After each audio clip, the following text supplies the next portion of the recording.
So much for joining. A warm welcome from the Roundtable Human Rights and Tourism Coordination Office in Berlin. Happy to have you with us for our session today. Human Rights and Tourism, our free e-learning for tourism suppliers.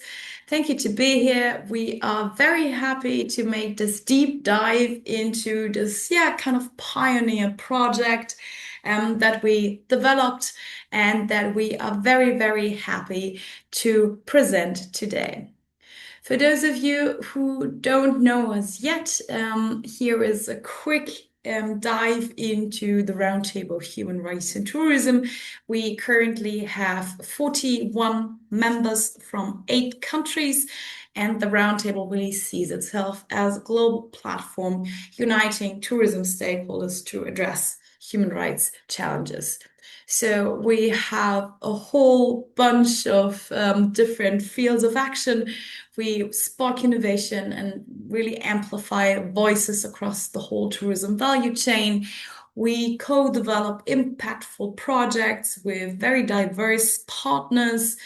We share tools, trainings, expert knowledge that is always tailored to industry needs. We are independent, we are collaborative, and we are deeply connected across various sectors. So for us, it is always important to foster learning through working groups, through meetings, and through constant exchange that goes beyond competition. And all of that with the greater goal to empower responsible tourism and strengthen ethical leadership. So if you're interested in joining, please reach out to us. We would be very, very happy to have you on board. The Roundtable is always looking for new members. It also doesn't matter where you are on your journey with regard to sustainability, whether you're at the start, whether you're already an expert, we're happy to take you by the hand. And also, if you're interested in joining one of our projects, we constantly develop new projects where we also rely on the support of tourism stakeholders. So if that is of interest for you, then also just please reach out and of course stay updated. That brings me to my next slide. So you know that we constantly are bringing up new projects, and if you don't want to miss any of those, I highly recommend you to subscribe to our newsletter on our website.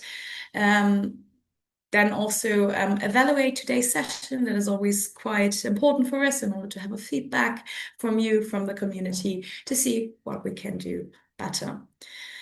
Yeah, check out the website with all of the diverse offers that we have and that I only mentioned briefly. So browse around. And if you have any questions, feel free to also reach out to us via email. With this in the session today with me is my colleague Jara Schreiber, who is the coordinator of the Roundtable Human Rights in Tourism.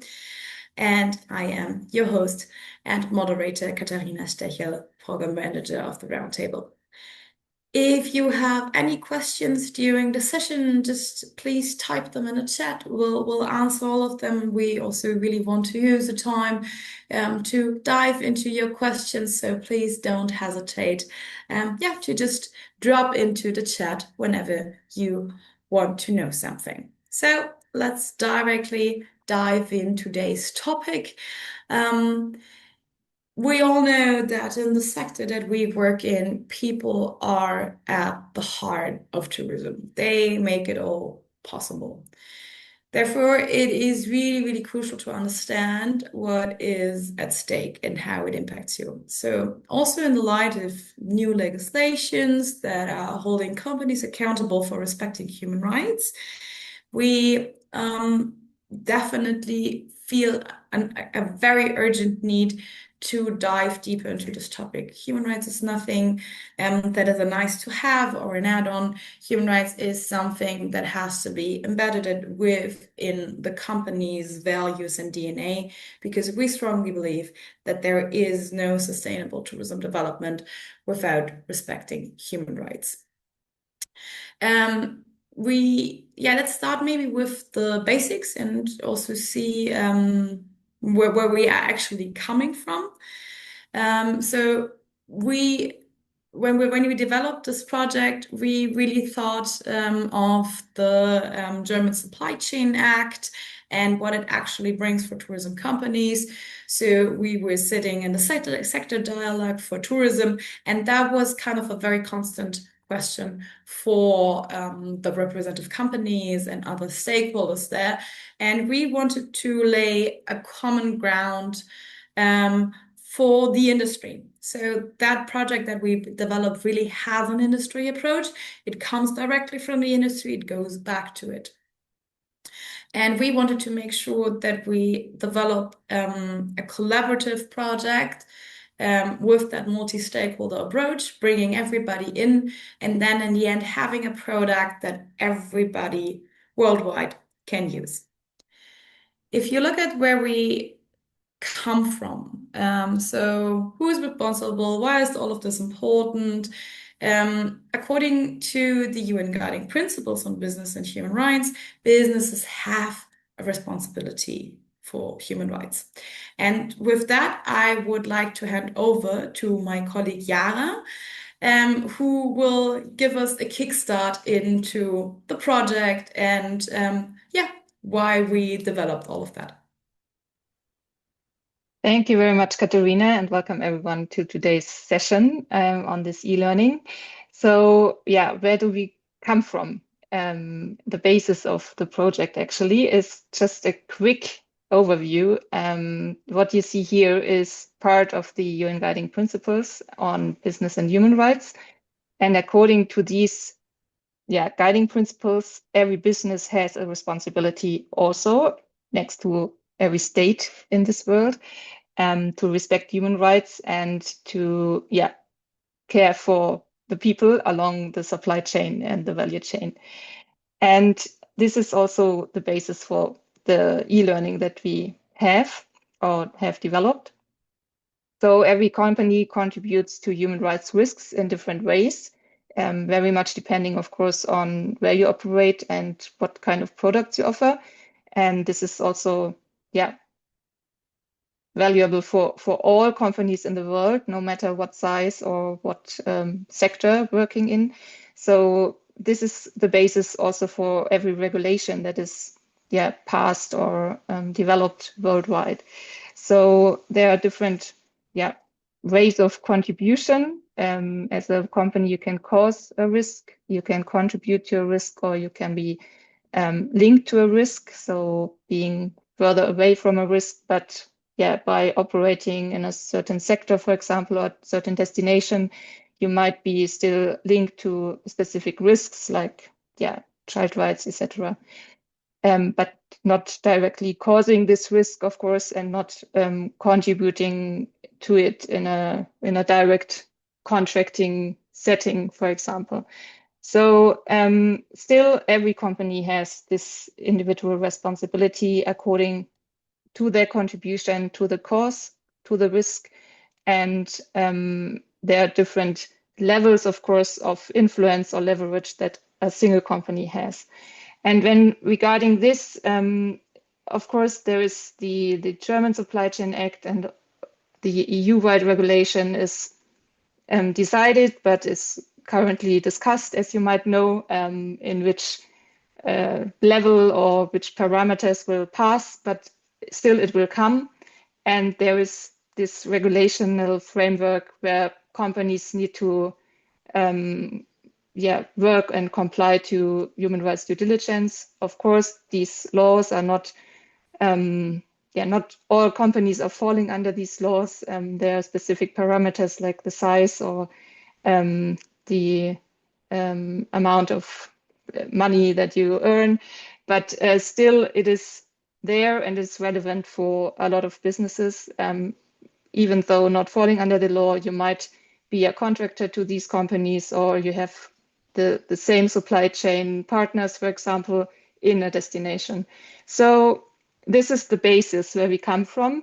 And the companies of the sector dialogue on tourism for sustainable development really thought about what does it mean with regard to stakeholder engagement, and how can I be sure that my measures that I take or the risks that I analyze are also known by my partners in the destination. So as you know, you're responsible for the direct suppliers and the training that was developed for the direct suppliers of tourism companies in destinations. And that's the background information. And now we will explain what we developed and what's the content of the training exactly. So yeah, Katja, maybe you can go to the next slide to have a brief overview already. That's how the training looks like on the Atingi platform, which is the official training platform of the German Ministry for Economic Cooperation and Development, BMZ. So it's really available there. You have to log in, but you don't have to pay anything. There are a lot of trainings on there, also tourism-related trainings. So it's also worth a look for other training opportunities. But today the focus is on this e-learning, human rights in tourism, which is made of different modules.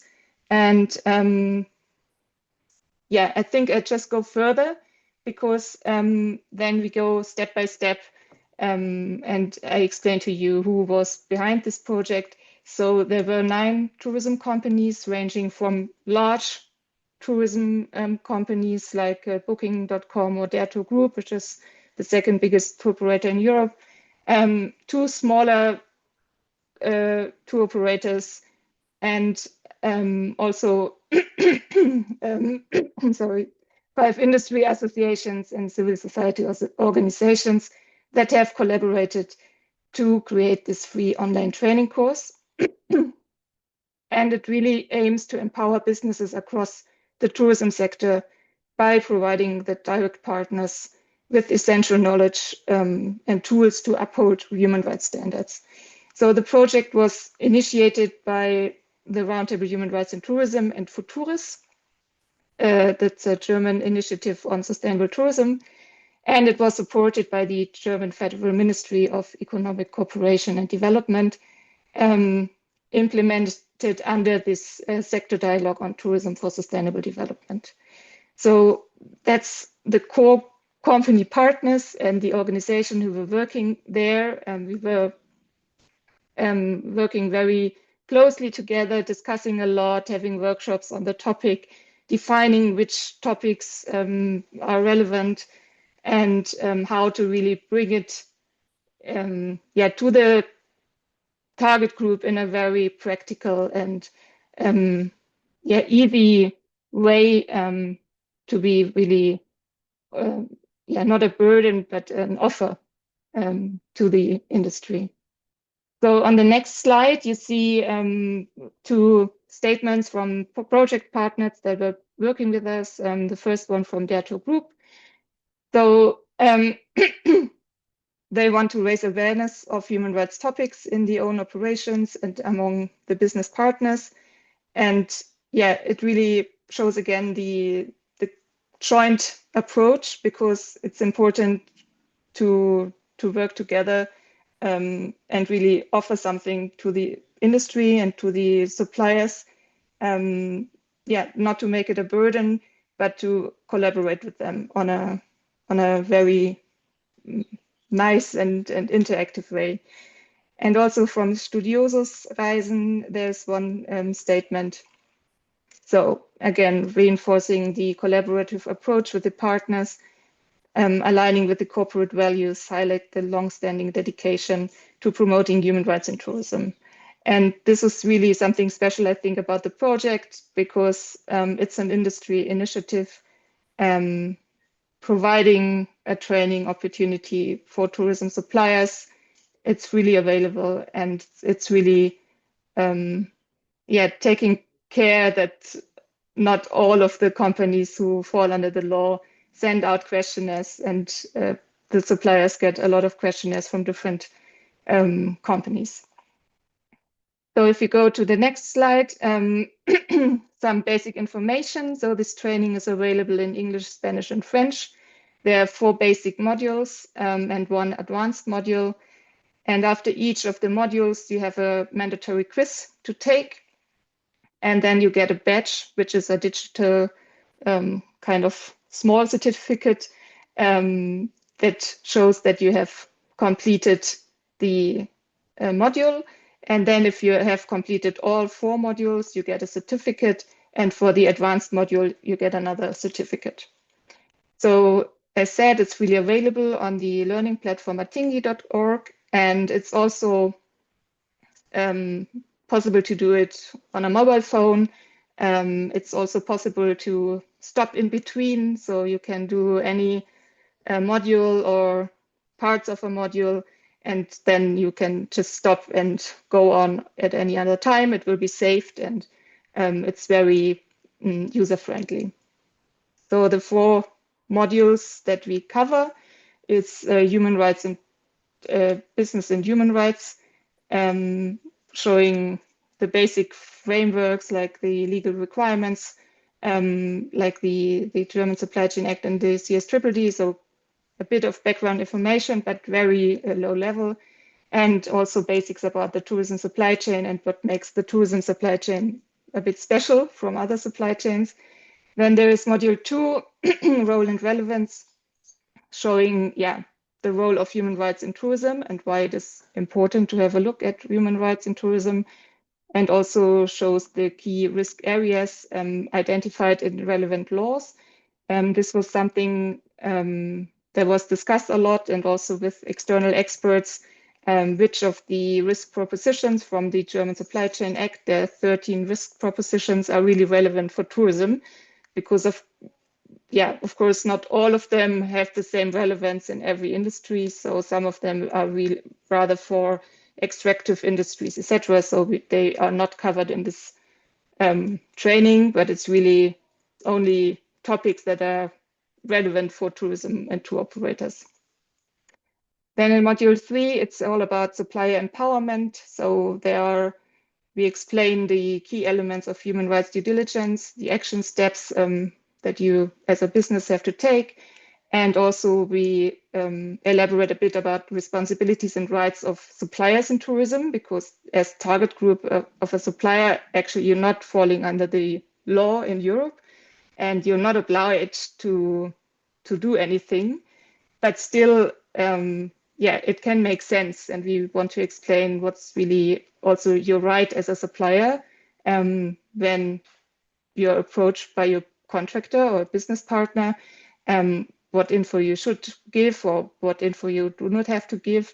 Also, what it really has to do with me as a tourism supplier, and why and how it also can support me if there is a law and the contractor or the partner from Europe asks certain topics or wants to elaborate on something. Then in module 4, it's all about practical implementation. So that's then practical action steps to mitigate identified risks maybe, or very concrete examples how to cover certain topics as a tourism supplier. And we also always try to give examples for different kinds of suppliers. So not only for maybe someone working in accommodation, but also for someone who's working as a tourist guide or in a transport company. So we try to cover all the different stakeholder groups there. And then there's the module 5, advanced, for those who are already maybe deeper in the topic or working as a sustainability manager in a company and is interested in more detailed information. We give a bit more information on the regulations like the LKSG, the German Supply Chain Act, and the CEST. And also we talk about strategies for effective and meaningful stakeholder engagement, which is a key topic in all human rights due diligence. And also we talk about how to set up a robust grievance mechanism, which is also a very relevant topic, but it's more a focused topic, which is not for beginners, we would say, but could be interesting for people working on this topic on a higher level. Yeah, and on the next slide, briefly, we show the topics that are covered in the training with regard to, as said, the regulations in Europe. And we really try to choose those topics that are relevant for tourism in the section of living and health, like workers' rights and a living wage, for example, or occupational health and safety. Labor and security is also something that we covered. Then children and other vulnerable people, and land and environment. So have a look at the training and go through the modules, and you will see that I think it's quite relevant for all of you who will listen, and to your suppliers, of course. And we're happy to give some more information then. I hand over to Kata for giving some more insights in the training content and how it really looks like when we go through. Yes, thank you, Jara. So we're just going, by the way, all the graphics that you've seen so far are also from the training, so that already gives you already a peek view into the visual of the training, which we are actually quite proud of, to say. At the beginning of this whole process, we were thinking about, okay, who should this course be for? And that was quite a challenging task, to be honest, because we know that we wanted to cover a whole range of people. So that meant that in the end, the course is designed for first-tier tourism suppliers working with either German or European tour operators. And this includes employees in accommodation, transportation, destination management, activity provision, and tour guiding. And it is particularly relevant for those who are seeking to, deepen their understanding, as Jara already said, of human rights regulations and their responsibilities within the tourism sector. We know that there are some burden and hurdles for people to do the training. We are very well aware of the fact, and it was definitely the approach to make it as barrier-free and approachable as possible. But still, with regard to the nature of an online training and a self-paced training, it is quite essential that the average learner is able to speak, write, read English, Spanish, or French sufficiently in order to do the training. Mentioned that already, so it should be a contractor or employee with a direct contact to European partners or with a European tour operator. That is, of course, not a must. It was just the idea of our target group. We have heard from many people who don't have who do not even work at a company who did already the training. So we see that there is a broader interest, but this was just the idea that we had in mind. And of course, it can be also very interesting for those who are seeking to have a greater presence within the German or the European market. Some very small companies who might be at the beginning of their journey of getting in touch with partners from other destinations. Yeah, and you need either a computer or a phone in order to do the training. Jara said it already, it's mobile first. That was one of our key priorities, knowing that especially in many countries of the global south, phones are more the primary device to use. So it is mobile friendly. And as Jara also said, all of the progress that you do during the training will be saved automatically. So what will you learn? By the end of the course, you will be able to, comprehend the significance of tourism and human rights within the sector. You will be able to identify and apply key regulations like the German Supply Chain Act and the CEST, and how that has a relevance to your role and to your daily work. You will have assessed the impacts of your business on human rights and the environment with all of the key topics that Jara just mentioned. And you will also hopefully have developed actionable strategies for promoting ethical and responsible tourism practices.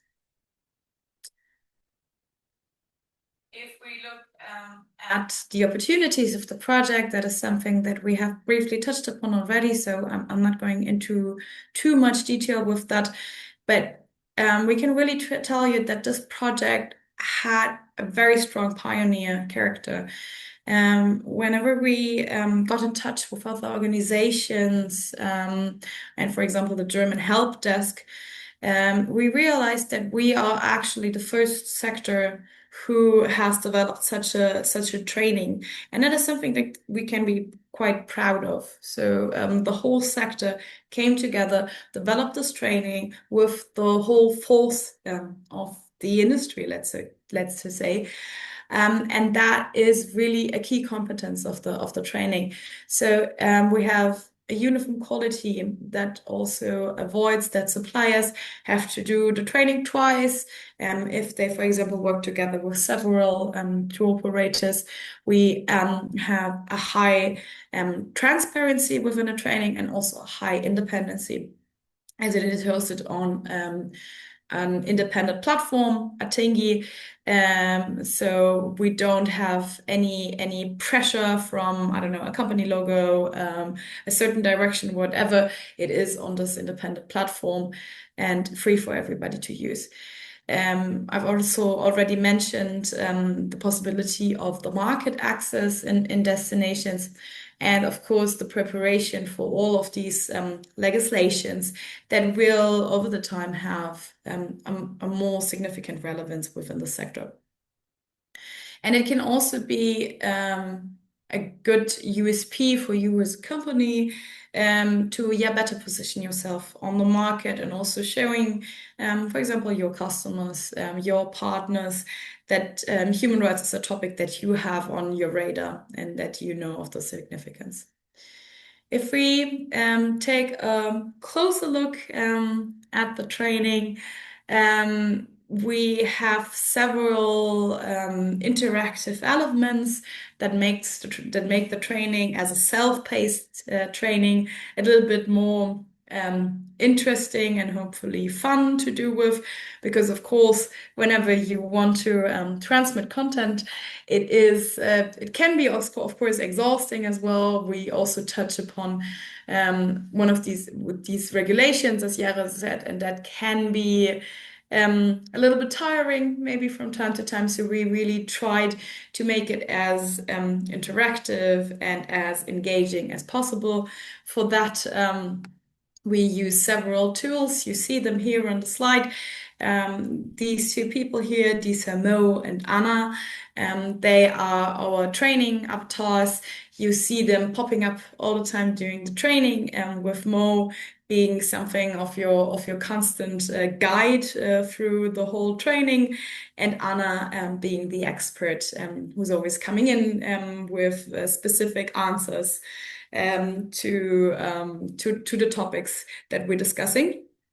And you can also, whenever Mo and Anna are talking to each other, you don't have to read the script. You can just click on the audio file and listen to them having the conversation. So yeah, there's a voiceover for the learning guides.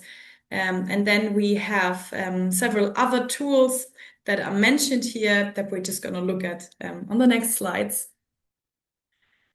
So let's take a closer look at the training that hopefully also eases it a bit for you if you access Atingi for the first time. It is quite an easy tool. The barriers are quite low to register, but if you don't know how it looks like, then we'll just give you a first hint. So if you go to atingi.org and you come to our course, this is kind of the overview slide that you see first. And at the bottom, you see the glossary. Here in more detail as a screenshot. So we also wanted to make sure that all of the maybe sometimes quite difficult terms that we use within a training are all explained somewhere, and that is what the glossary is for. So terms like a code of conduct or what is decent work actually are explained here on this glossary on the starting screen. Here is again the starting screen. So you've just seen the introduction and navigation, and then you can click on the first module, and then it just opens on your screen.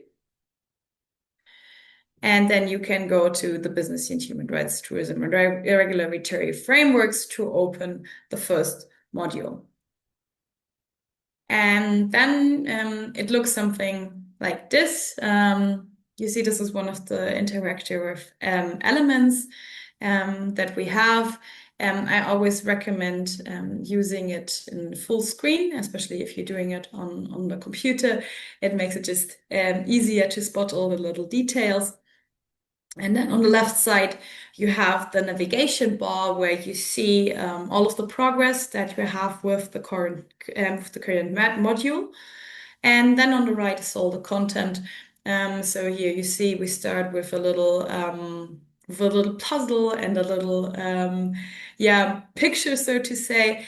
And then you can click on all of these icons, and then they pop up and they give you more detail about the topic that we are talking within this section.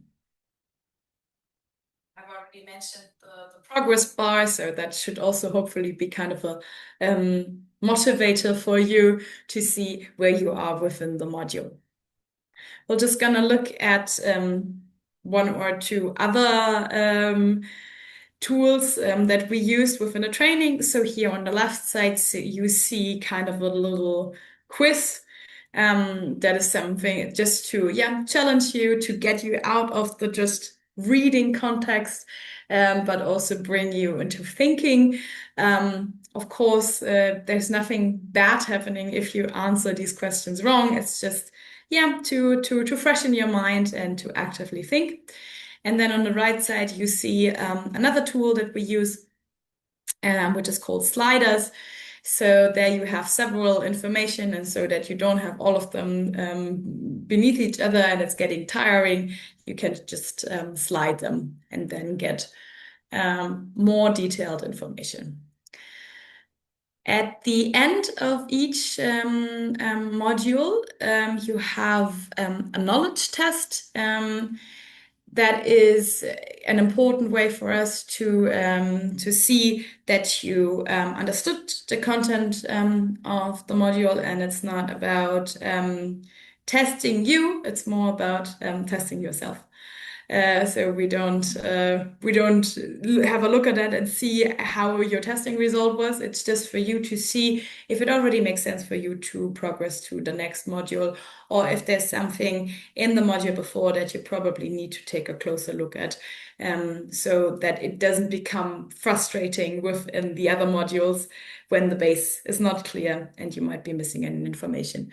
So here you have a randomized couple of questions that you should be able to answer after you did one module.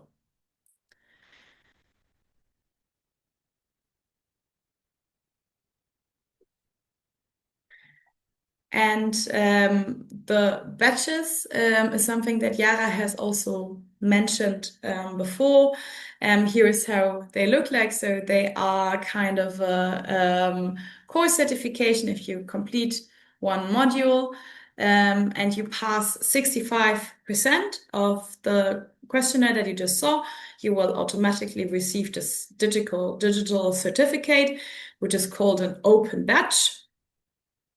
So to learn more about the open badges, you can check all of that out on the Tingy website. It's like a digital certificate that you can also include in your online presence. And if you click on the badge, you will get a more detailed overview of what is mentioned within the module. And if you have completed all 4 basic modules and passed all of the final knowledge test, you will get the certificate that you see here on the slide as well, including also all of the company names. So this is also really something that you can use if you, I don't know, have a new application coming up, or if you want to show a potential business partner that you know what you're dealing with when it comes to human rights.